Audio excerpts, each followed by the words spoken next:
वज़ीर आला पंजाब मरियम नवाज ने वाज़ेह किया है कि बच्चों के हाथों में गुलेल और पत्थर पाकिस्तान का चेहरा नहीं हो सकता। तालिबे इल्म पढ़ता हुआ अच्छा लगता है, डी चौक पर बैठा हुआ नहीं। लाहौर में तकरीब से खिताब में बावर कराया कि एहतजाज की कॉल देने वाले अपने बच्चों को आगे क्यों न लाए।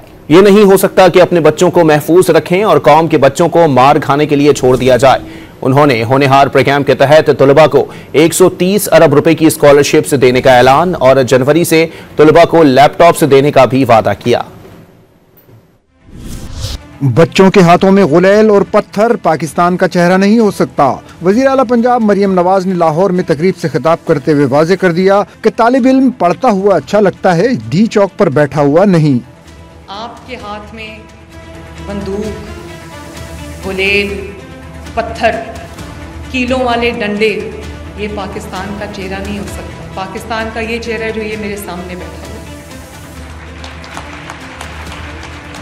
ये जो चेहरा है ना, ये यूनिवर्सिटीज़ और कॉलेजेस में बैठा पढ़ता अच्छा लगता है, ये डी चौक में बैठा पत्थर मारता, डंडे चलाता अच्छा नहीं लगता।